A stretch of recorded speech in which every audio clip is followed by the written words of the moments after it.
Olá, futeboleiros! Olá, futeboleiras! Estamos de volta com o nosso podcast Lei em Campo, #2 no Futuri. E hoje o assunto é Clube Empresa. Não é novidade, mas está sempre em pauta, né? Ainda mais com dois fatos novos nas últimas semanas. Esse projeto de transformar o Botafogo em uma SA e também o projeto de lei de Rodrigo Maia, que ele quer apresentar no nosso Congresso. Afinal, quais os passos jurídicos para transformar clube em empresa? Quais as vantagens de uma SA? E as desvantagens? Enfim, é um bom negócio? Dá para ser uma associação esportiva e ter uma gestão profissional? Vamos atrás das respostas perguntando para pessoas certas. Vamos perguntar para os nossos especialistas. O podcast Lei em Campo, #2 no Futuri, está no ar.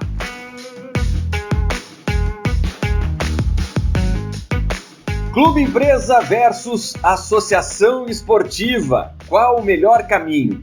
Esse é o tema de hoje do nosso podcast Lei em Campo no Futuri. Eu sou o Andrei Kampf e participam comigo dessa jornada científica desportiva a Ana Luísa Soares, da equipe do Futuri. Tudo bem, Ana?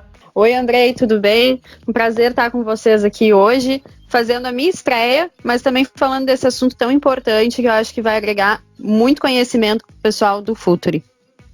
Legal, Ana. E com a gente os especialistas Pedro Henrique Mendonça, que é advogado, mestre em Direito Transnacional, vasta experiência nessa área esportiva.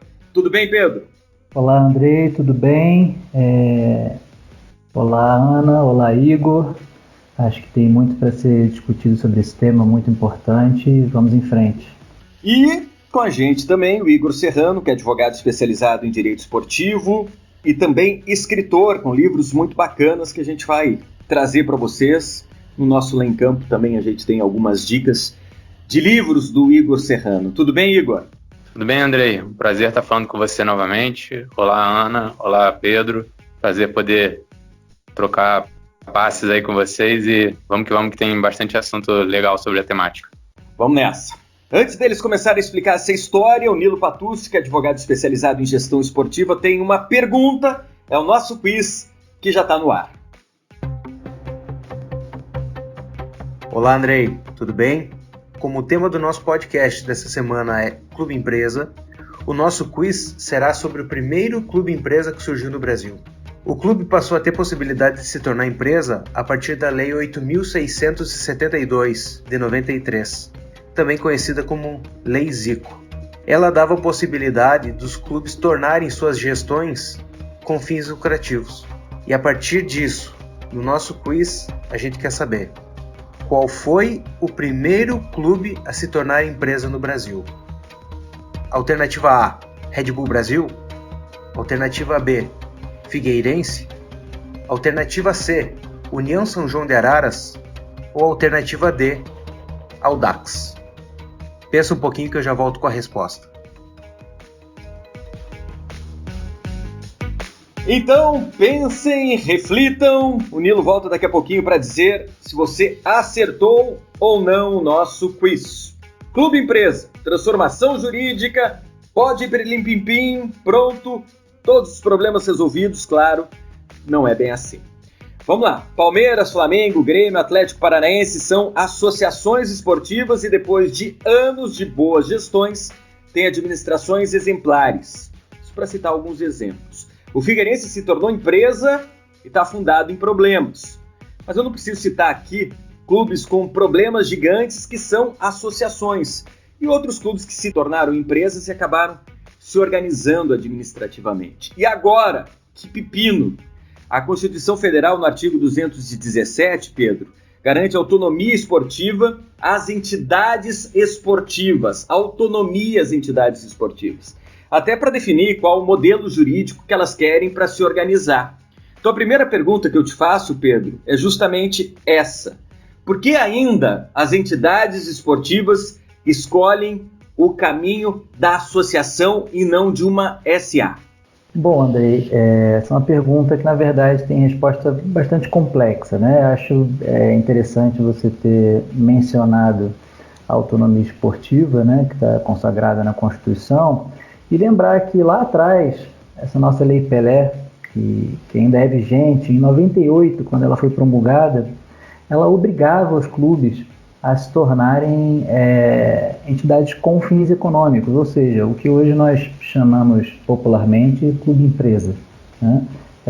Evidentemente uma disposição inconstitucional à luz dessa autonomia que o artigo 17 traz para as entidades esportivas, e não por acaso em 2000 já foi alterado esse dispositivo. Então veja que nós estamos aqui em 2019 falando, o tema fervilhando, mas a nossa legislação já se envolvia com isso há 20 anos atrás, né?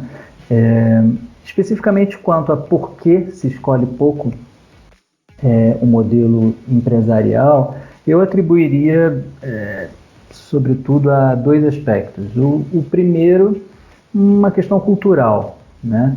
Nós vemos alguns exemplos aí em outros países e acho que existe uma resistência no Brasil à ideia de que o clube possa ter um dono, né? Que é o que a gente imagina como empresa. Esse seria um primeiro aspecto, e as dificuldades políticas aí dentro de conselhos enormes que esses clubes formados como associações têm. O segundo aspecto seria um aspecto tributário, fiscal, né? Enquanto associações, na medida que preencham determinados requisitos que a legislação impõe, os clubes têm direito a isenções fiscais que são muito importantes, são impactos significativos na receita dessas entidades. Então, de uma maneira mais objetiva, eu atribuiria a esses dois aspectos essa resistência em se adotar um modelo mais empresarial na natureza jurídica dos clubes. Legal, Pedro. Como o Pedro destacou, Igor, hoje as associações têm essa vantagem importante, que até é usada como argumento para quem não quer que o clube vire uma empresa, ou seja, essa isenção tributária. Uma SA paga sim impostos. Então, quais seriam as vantagens de uma associação? E quais seriam as vantagens do clube se tornar uma SA? Para a gente poder entender melhor esse panorama, Andrei, eu acho que a gente tem que fazer um rápido rememoramento do como os clubes surgiram, né, no Brasil. A gente está falando aqui de início, final do século XIX, né, início do século XX. Os clubes ali surgiam como atividades, né, de extinção, né, para a prática, às vezes, especificamente do futebol, e em outras ocasiões de outros esportes e também do futebol. E naquela época não se imaginava que o esporte ia se tornar o business que se tornou hoje em dia, né? Então, os clubes foram... o próprio futebol foi se desenvolvendo com o passar dos anos no Brasil, até movimentar milhões, como movimenta hoje, mas os clubes permaneceram naquele passado distante de alguns clubes de bairro, que hoje são, né, clubes de camisa, de massa, que levam milhões de torcedores aos estádios, mas ainda estão presos naquele passado de um perfeito amadorismo, né? E os clubes se prendem muito nisso para não deixar incorporar uma gestão profissional que geralmente vem associada ao clube empresa, justamente para não ter que perder essa grande vantagem que é a isenção. A vantagem que a gente pode dizer é que o clube se tornar empresa implica numa gestão profissional, num compliance, né? A utilização de compliance é impensável hoje um clube se tornar empresa e não fazer uso do compliance, que é requisito básico de uma boa gestão profissional de qualquer empresa grande. E a desvantagem que eu posso citar assim de pronto, né, de um clube se tornar empresa, é que em muitos casos perde-se um pouco do principal, que é a paixão, né, que movimenta a torcida, movimenta os torcedores, e passa a se preocupar apenas com o lucro. E é esse meio termo aí que fica, às vezes o clube está superavitário, está com uma gestão financeira bacana, mas não consegue conquistar títulos, e aí a torcida começa a pegar no pé dos gestores, né? Essa questão política é muito importante também. Ana, contigo. Eu queria perguntar para o Pedro, na sequência do que ele falou na resposta da primeira pergunta do Andrei, se essa ausência de pagamento de impostos, hoje a gente consegue imaginar os clubes no modelo como eles se encontram, e inclusive na cultura, como o próprio Pedro falou na resposta dele, se essa cultura de clube associativo, que na verdade, como a gente fala, não tem dono, a gente consegue colocar para as administrações hoje, a gente consegue apresentar esse modelo de pagamento de imposto, de pagamento de contribuição previdenciária, que também é uma grande vantagem das associações hoje, se a gente consegue levar isso para dentro dos clubes, se essa não é a principal resistência que a gente vai encontrar em relação ao próprio projeto de lei. E se esse projeto de lei, em relação à perda dessa vantagem, que a gente chama, não vai encontrar aí a sua maior resistência na aplicação para os clubes. Vamos lá, o projeto de lei, que é o projeto de lei 5082 de 2016 do senador Otávio Leite, que mais recentemente veio à tona aí a partir da iniciativa do presidente da Câmara, ele prevê um regime tributário especial, mas é um regime especial transitório, ou seja, a sinalização desse projeto de lei é no sentido de que, se uma determinada associação deseja se transformar numa sociedade empresária, né, a sociedade anônima do futebol, na terminologia desse projeto, e ele terá o incentivo de ter um regime tributário especial durante determinado período, mas isso não será algo permanente, né? Então, o modelo que esse projeto de lei apresenta é um modelo em que o benefício fiscal, primeiro, aparentemente é inferior ao benefício fiscal de uma associação, porque não seria uma isenção, e sim um regime especial, né? E segundo, seria algo transitório, não seria permanente. Mas eu acho que é importante pontuar que nós estamos aqui olhando pelo lado da tributação, né, do quanto a tributação impacta na receita, mas também não podemos deixar de analisar que a transformação societária permite a geração de novas receitas através da entrada do investidor, né? Então, uma associação, por não ter fins econômicos, pelo fato de que ela tenha que destinar todo e qualquer lucro às suas atividades fins, ela não pode ter um investidor externo que vai colocar o dinheiro ali para recuperar depois, né? Então, já uma sociedade empresária permite exatamente isso. Então, a transformação societária seria uma forma de captação de recursos. E aí nós olhamos aí para alguns exemplos de clubes brasileiros que têm uma situação financeira bastante delicada e que muito provavelmente poderiam usar esse mecanismo de geração de receitas através de investidores como modo de se capitalizar, né? Agora, é claro, o investidor, via de regra, não vai entrar para perder, né? Então, aí entra aquilo que o Igor falou. Necessariamente, essa sociedade empresária teria que ter uma gestão positiva, oferecendo resultados não apenas esportivos, mas também financeiros que fossem interessantes e fizessem com que o investimento aumentasse ao máximo, né?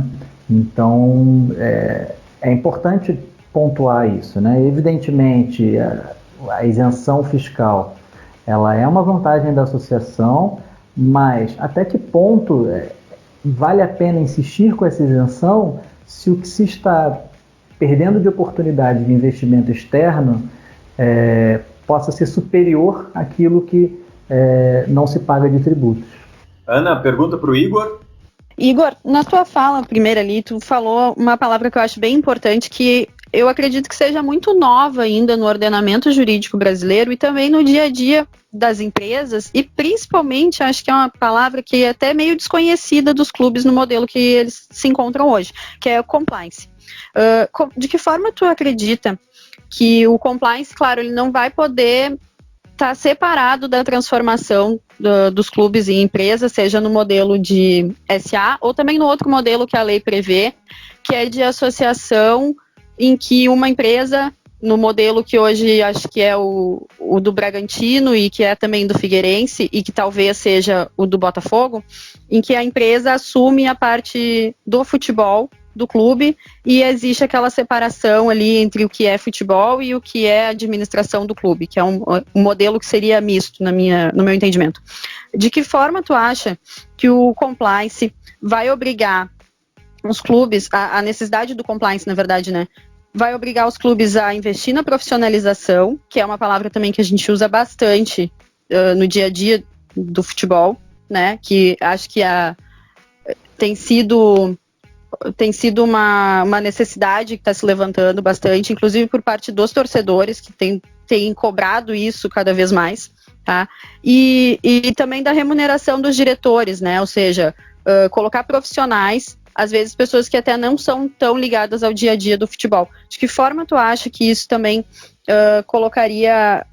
faria diferença na atuação dos clubes hoje? O compliance, ele está geralmente muito associado à modernidade, à profissionalização, mas ele não é uma exigência somente para o clube que resolver virar SA, né? O compliance em si nada mais é do que um conjunto de medidas, né, que visa melhorar a gestão de uma determinada empresa ou, no caso, clube, e tem mecanismos de controles internos, né? Até aproveitando o gancho, eu recomendo fortemente o livro do Fernando Monfardini sobre o tema Compliance no futebol, que é maravilhoso. E nós temos clubes que, embora não sejam clubes de SA aqui no Brasil, que tem estudos de compliance lá dentro dos seus estatutos e tomam medidas de controles internos. Eu acho que o grande ganho disso é você trazer credibilidade para o mercado, né? Ainda mais se tratando de clubes, empresas. Você vê que é um ambiente maduro e promissor, né? Por conta da presença do compliance. E no caso dos clubes, é uma fala muito comum, até o Fernando no livro dele fala, alguns clubes que não são SA e quando se fala, sugere, né, adoção de compliance, fala, mas isso é caro, tem que modificar, tem que gastar. Ele fala, isso não é um gasto, isso é um ganho para o clube, porque ele vai trazer uma melhora na sua gestão, na sua administração do clube e também vai trazer credibilidade a nível de mercado, né? Igor, a questão do compliance exige e merece um programa à parte, né? Mas foi importante destacar que o compliance é uma medida que pode ser adotada tanto por uma SA quanto por um clube que seja uma entidade associativa. Isso independe da natureza jurídica do clube a adotar critérios justamente que visam proteger a integridade do clube, que é o compliance. Mecanismos de transparência, códigos de conduta, uma série de atividades que o clube pode implementar, pode colocar para se proteger internamente, porque é uma forma de proteger o clube no presente e também proteger o clube no futuro. Mas eu queria voltar para o tema clube-empresa com o Pedro, porque a Ana Luísa destacou há pouco que normalmente o modelo adotado no Brasil se separa do clube social a parte do futebol, e essa parte do futebol passa a ser administrada por um grupo investidor. Até aí tudo bem. Mas esse negócio não dá certo, Pedro. E essa é uma crítica que a gente escuta repetidamente quando a gente aborda esse tema. Os resultados longe do prometido. Tanto resultado de campo, mas principalmente na gestão administrativa. Não tem transparência, não presta contas do jeito que foi combinado. Como é que a instituição pode se proteger num caso desses? Andrei, isso é delicado, porque, em certa medida, toda atividade tem o seu risco, né? Então, nós hoje nos deparamos muito com os riscos que são derivados da atividade dos clubes enquanto associações, né? E podemos ver o que a má gestão desses clubes pode causar a eles, né? Não temos ainda no Brasil exemplos, né, de sociedades empresárias, gestoras de esporte, ao menos num prazo mais longo, né? Foi mencionado o caso do Figueirense aqui, enfim, que algumas notícias dão conta de que não estaria sendo a gestão esperada e tudo, mas ainda é um período muito curto. Nós não temos uma amostragem que nos permita ver no Brasil o resultado de uma má gestão, mesmo numa sociedade empresária, né? Juridicamente, a forma de se proteger é através dos instrumentos contratuais que vão reger a relação entre o clube e esse grupo, né? Pensando nesse modelo que você trouxe, Andrei, de que está se falando que seria o do Botafogo, que é o do Figueirense, enfim. Existe um contrato ali entre associação e entre empresa, né, entre sociedade empresária, que vai reger essa relação. E é nesse contrato que tem que se amarrar eventuais responsabilidades por prejuízos que possam ser causados à associação, uma vez encerrado aquele período de gestão, né? Mas, de modo geral, eu entendo que cada modelo tem os seus riscos, né? É importante dizermos isso porque, para não passar a impressão de que o modelo da associação é perfeito e o da sociedade empresária é arriscado, ou vice-versa. Nenhum é perfeito, nenhum está imune a riscos, né? E você também mencionou, queria tocar nesse ponto, porque é importante para o público também ter esse entendimento. Quando nós discutimos clube-empresa atualmente, nós pensamos muito na questão da transformação de um clube que era constituído como associação, um clube tradicional, né, numa sociedade empresária ou na gestão do seu futebol para uma sociedade empresária. E a realidade, na verdade, vai muito além disso, né? Existem também os clubes que já nascem sociedades empresárias, né, por N motivos. Um grupo de investidores que quer atuar no futebol, né, por conta própria, muitas vezes até oferindo receita com venda de direitos econômicos de jogadores formados pelo clube, enfim. Então é importante a gente dizer que a discussão do clube-empresa, ela vai muito além dessa situação dos grandes clubes que nós conhecemos, né, os clubes tradicionais, a discussão se eles devem ou não devem se transformar em clube-empresa, e passa também por muitos clubes de menor expressão, mas que já tem alguma atuação há algum tempo nesse modelo empresarial e alguns, inclusive, com boas gestões.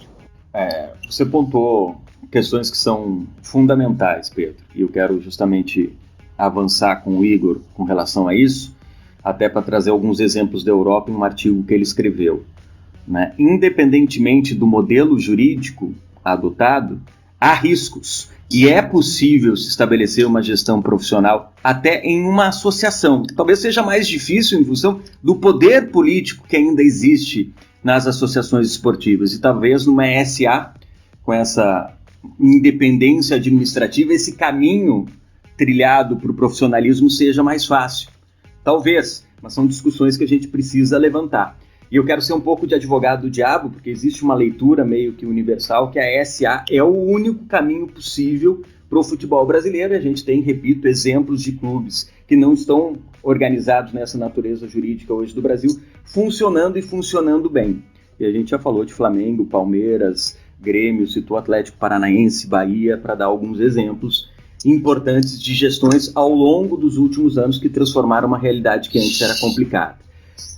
Igor, em cima disso, né, vamos trazer um exemplo da Europa, porque você colocou no Lê em Campo há pouco tempo, escreveu um artigo muito bacana, trazendo casos de clubes em Portugal que se tornaram empresas, e pontuou a questão do Belenenses.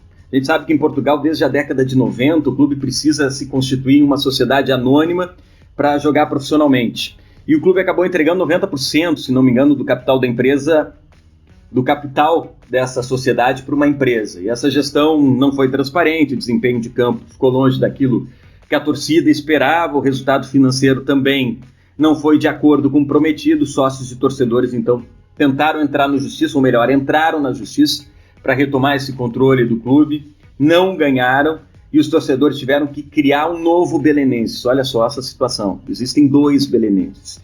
Como é que o futebol de Portugal e da Europa está lidando com essa questão da SA? É importante a gente pontuar, Andrei, foi até bom você ter levantado isso, que a SA não é, né, a solução para os problemas dos clubes no Brasil e no mundo em geral, né? Primeiro a gente tem que ver o ordenamento jurídico do local, do país. Nós temos, acho que toda a aula de gestão ou programas falando sobre o tema, a gente sempre lembra que o Real Madrid e o Barcelona, por exemplo, não são, né, clubes empresas, são clubes associativos. Mas, para não fugir da tua bola levantada, o Belenenses é um caso icônico porque em 2012 ele vendeu, né, 90% das ações da SAD, né, a Sociedade Anônima Desportiva, ficando só com 10%, que era o mínimo previsto, né, pela legislação lá de Portugal. E a empresa que adquiriu esse 90% de cotas, né, foi a Codecity Sports. E no contrato celebrado entre as partes, ficou definido que somente o futebol profissional do clube iria para a Codecity e que em 3, né, épocas, enquanto o contrato estivesse sob vigência, se fosse de interesse do clube associativo, ele poderia retomar o controle do seu futebol profissional, caso diversos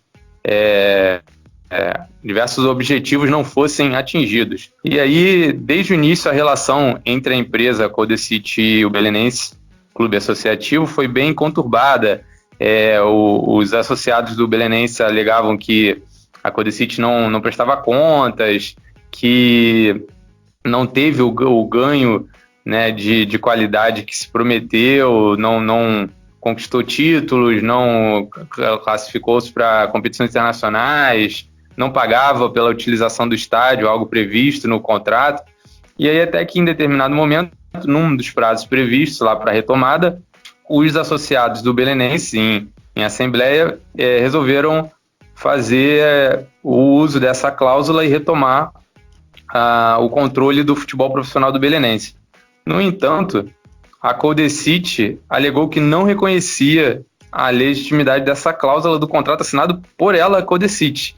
E para piorar a situação, lá em Portugal não existia um tribunal especializado para cuidar das SADs, né? E aí isso foi para a Justiça Comum.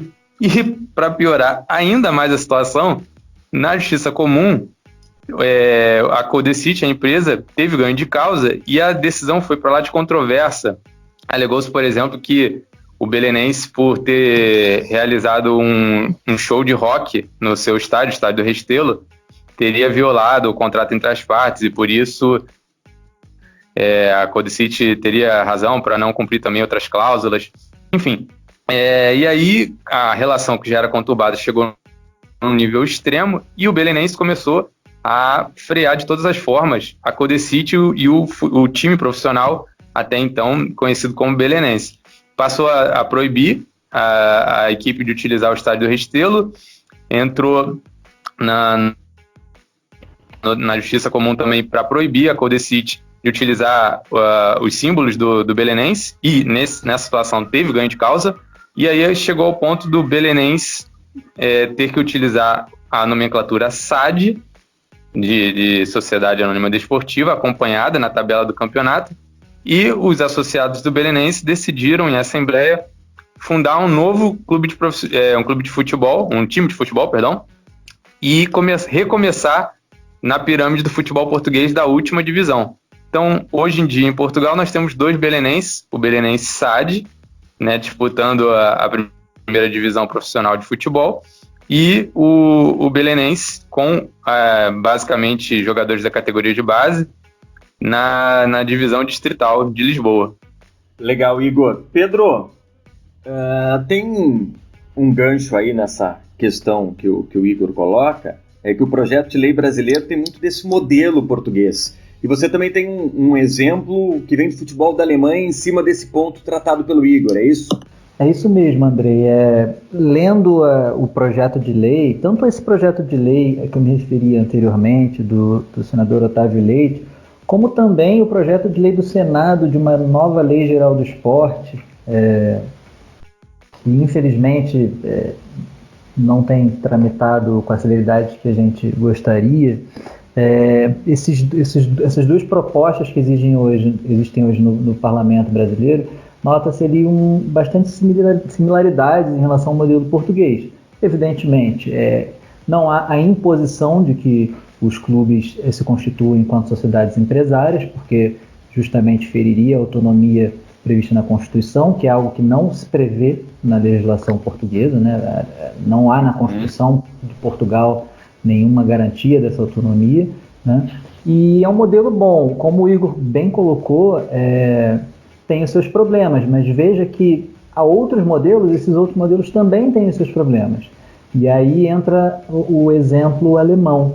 A Alemanha, por muita gente, é vista como um modelo ideal, porque a legislação alemã obriga que o clube originário, ou seja, a associação, detenha 50% mais um dos votos das ações da sociedade empresária. E, num primeiro momento, realmente parece ser interessante para assegurar que o clube originário mantenha o controle daquela empresa. Mas, conversando e vendo a realidade do futebol alemão, isso acaba sendo, muitas vezes, um empecilho para a obtenção de maior volume de investimentos, especialmente para clubes menores, né? Porque quem é investidor e quem quer investir de uma forma mais incisiva, muitas vezes, na maioria das vezes, ele quer ter o controle daquele negócio, né? Então, veja que não há um modelo ideal ainda, não se descobriu isso. Todos os modelos têm seus riscos, suas peculiaridades, suas vantagens, seus ônus. Então, é importante saber trafegar dentro daquele modelo que venha a ser escolhido. Hoje, no Brasil, como não temos uma lei específica em vigor, o modelo é, de certa forma, mais aberto. Você se submete à legislação societária vigente no Brasil e escolhe o modelo que lhe couber aí pela sociedade empresária. Ana, contigo. Quero perguntar para o Pedro, o que acontece com o modelo político de organização dos clubes quando é adotado esse modelo mais profissional, né? Hoje, os conselhos administrativos, os diretores não profissionais, eles têm um papel muito forte, sempre tiveram, na gestão dos clubes aqui no Brasil. Então, eu queria entender melhor como fica a função dos donos de cargos políticos quando é adotado esse modelo mais profissional de gestão. Ana, depende um pouco do modelo que é adotado, né? Mas nesse modelo que, como foi dito aqui anteriormente, parece ter sido mais utilizado até aqui pelos clubes brasileiros, tudo vai depender do grau de ingerência que a associação possa ter em relação à atividade da sociedade empresária. Eu falo sociedade empresária em vez de sociedade anônima para lembrar que, na verdade, poderia ser uma sociedade limitada, né? O clube empresa. É mais comum que se veja como sociedade anônima, especialmente na Europa. A própria legislação portuguesa prevê a possibilidade que não seja sociedade anônima, e sim uma sociedade por cotas, que seria mais ou menos similar ao que a gente entende por sociedade limitada. Mas dependeria muito. Mas, via de regra, o modelo do clube empresa, ele tem também o condão de profissionalizar, no sentido de que ele ficaria, usa-se muito o termo blindar, né? Blindaria o futebol em relação a essa ingerência política que você se refere. Não necessariamente na prática se revela essa blindagem tão clara, mas tecnicamente, como a gestão do futebol passa para uma sociedade empresária, uma empresa que é uma pessoa jurídica diferente daquela pessoa jurídica em que aquelas pessoas atuam como diretores, né? Então, na verdade, quem passa a gerir o futebol são os diretores dessa segunda pessoa jurídica, da empresa, e não mais a diretoria da associação que estabeleceu aquele contrato com a sociedade empresária para gerir o futebol. Então, depende do modelo, mas via de regra, esses diretores amadores, como a gente chama assim, eles teriam menor influência ou nenhuma influência sobre a gestão do futebol. E ao Igor, eu queria perguntar, porque a gente falou bastante aqui da relação interna entre o clube e a empresa, né? Essa associação que vai se constituir nesse modelo que a gente tratou mais aqui. Mas eu queria saber o que tu pode nos dizer em relação à experiência europeia, de como fica a relação das sociedades, né, que são constituídas, com os clubes que seguem sendo associações. Existe algum problema, algum conflito de ordem legal, daqui a pouco, na relação desportiva, na troca, na venda, enfim, na transferência de jogadores, ou algum outro negócio jurídico que possa ser feito entre eles? Que eu me recorde, assim, agora, de cabeça, eu não lembro de nenhum caso, até se você quiser exemplificar melhor a pergunta. Na verdade, a gente falou bastante da relação entre o clube e a empresa, né, na constituição de uma associação. Tá? No dia a dia, quando a gente vai fazer uma transferência de jogador, qualquer contrato que vai ser feito entre dois clubes, pode criar algum conflito de ordem legal quando um é uma associação sem fins lucrativos, como a gente tem hoje, e outro é uma sociedade empresária? Não, porque eles estão regidos no mesmo ordenamento, né, do mesmo país, ou no caso de serem do mesmo continente, no caso, exemplo, dois clubes de diferentes países, mas ligados à UEFA. Então, eles seguem a mesma regulamentação para transferência de jogadores, independentemente da forma como estão constituídos. Por exemplo, eu citei para você que o Real Madrid e o Barcelona não são clube-empresas, mas eles não teriam nenhum problema para negociar um jogador deles para, por exemplo, o Belenenses, que a gente citou, o Belenenses SAD, né, o problema da empresa, ou até mesmo os clubes grandes de Portugal, né, o Benfica, o Sporting, Porto, que também tem constituição de sociedades anônimas desportivas. Então, ser um clube empresa e o outro associativo não é limitador quanto a isso de transferência, ou não traria qualquer problema na hora de negociar jogadores. Pedro, meu clube decidiu se tornar uma SA. O que ele precisa fazer juridicamente? Bom, eu te responderia fazendo uma pergunta. Por que o clube quer virar uma SA? Né? Como nós falamos aqui, existem muitos modelos diferentes.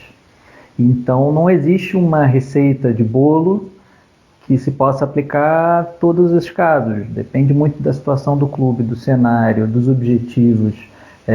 Como eu disse também, não existe ainda no Brasil uma lei específica sobre uma sociedade anônima do futebol, uma sociedade anônima esportiva, enfim, que cria alguma limitação ou amarra, como na Alemanha existe, que você não pode ceder mais do que 50% das ações. Então depende muito.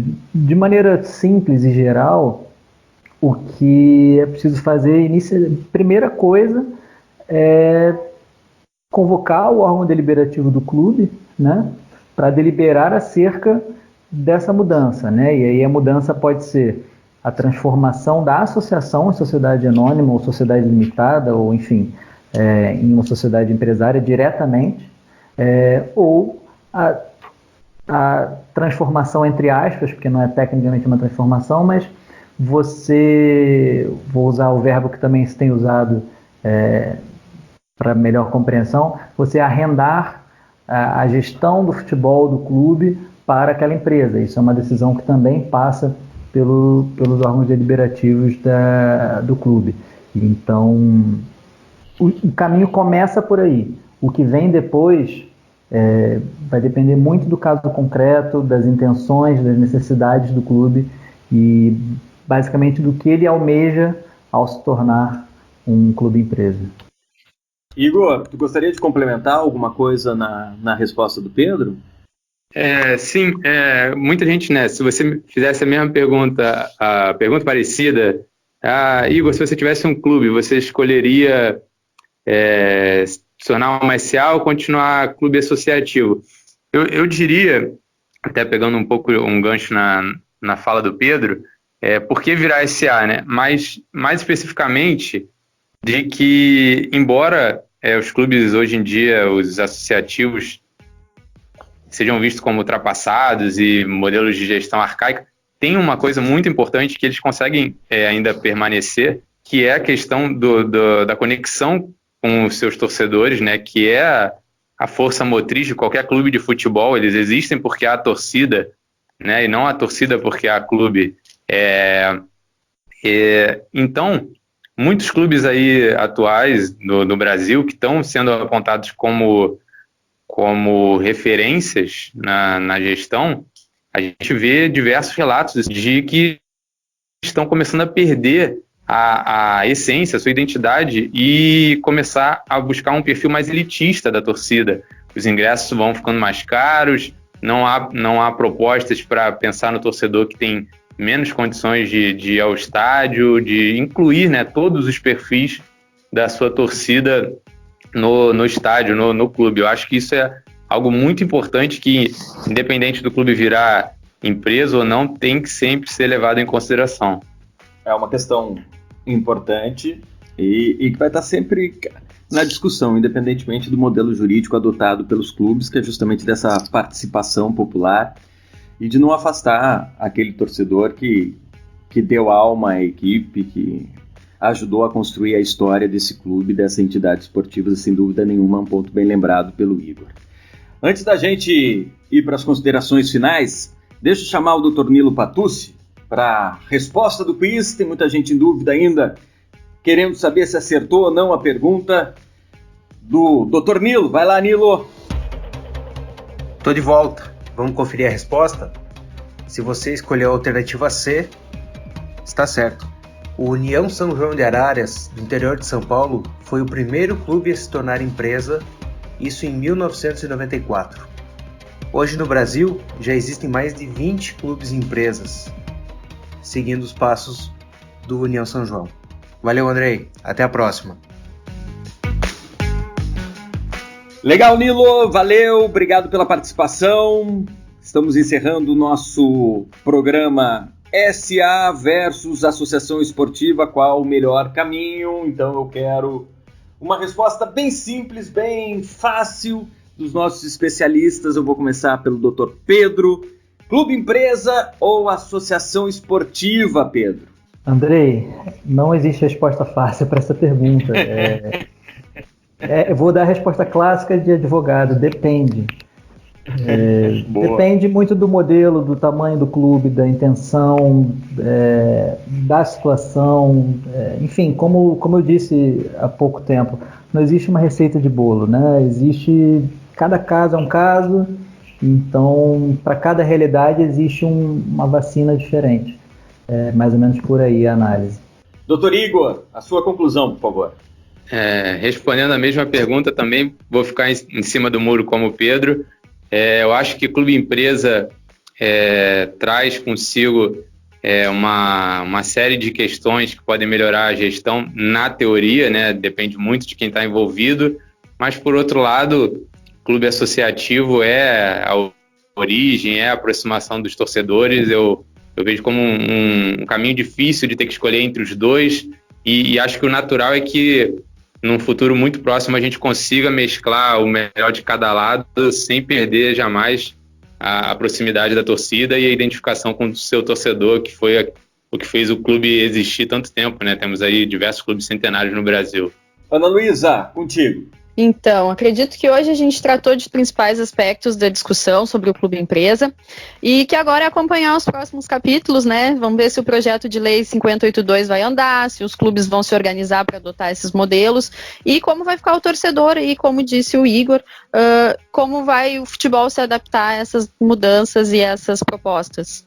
Legal, Ana, é isso, mas antes da gente se despedir de verdade, aquela dica literária sempre importante do Lê em Campo, uma tabelinha para mim indispensável, esporte, direito, literatura, olha só que bacana. Conta o que você achou pra gente, Alexandre Barreto. Olá, tudo bem? Nossa dica da semana é Relações de Trabalho no Desporto, uma coletânea de artigos que abrangem os principais temas relacionados a direito do trabalho esportivo. Vários assuntos importantes, como evolução histórica da legislação trabalhista esportiva, suas especificidades, características, artigos sobre contrato de trabalho esportivo e suas peculiaridades, direito de licença do uso da imagem do atleta profissional, inconstitucionalidade da mudança do direito de arena, trabalho da criança e do adolescente como atleta de futebol nos esportes em gerais, e também artigo do nosso colunista Luiz Marcondes, que traz um capítulo sobre os direitos econômicos de jogadores de futebol à luz da Lex Esportiva e da Lex Pública. Muito interessante, um livro fundamental, Relações de Trabalho no Desporto, editora LTR. Valeu, Alexandre, muito legal. Obrigado, Ana Luísa, Pedro, Igor, os nossos especialistas, foi legal demais. Hoje a gente tratou do tema SA versus Associação Esportiva, qual o melhor caminho. Deu para a gente entender uma questão que é muito objetiva. Uma gestão esportiva responsável e transparente depende de qual a natureza jurídica dela. Se é uma SA ou uma associação. Importante, claro, isso é fundamental a gente repetir, é que seja uma gestão que se comprometa em criar mecanismos internos de proteção, que ela seja transparente, que ela seja ética, que ela trabalhe fundamentalmente com profissionais que entendam da área, que entendam do esporte, que entendam da gestão esportiva. Agora, no meu entender, num clube empresa, esse caminho parece ser o mais tranquilo de trilhar do que numa associação esportiva onde a questão política ainda interfere muito nessa gestão. Mas a gente tem, trazendo o que a gente destacou lá no início do programa, bons exemplos no futebol brasileiro, de associações esportivas que têm a natureza que o Igor destacou há pouco, essa essência do futebol, com a participação mais efetiva dos associados, funcionando e funcionando bem. O importante, repito, é uma gestão séria e responsável, independentemente da natureza jurídica que ela adote. Foi muito legal contar com o Pedro, contar com o Igor, contar com a Ana Luísa e contar com a sua participação no nosso podcast do Lê em Campo, #2NoFuturi. Agora os nossos recados finais, sigam o Lê em Campo nas redes sociais, é @LeiEmCampo, tudo junto. Assine também a nossa newsletter e fique por dentro dos conteúdos do Futuri. Para quem ainda não sabe, lançamos o Futuri Club. Venha fazer parte do time para ganhar conteúdos exclusivos e a cada meta atingida, desbloquear mais produtos do Futuri. Seja um cliente Silver ou Gold acessando apoia.c/Futuri. Legal? Aquele abraço e até a próxima. Tchau, tchau.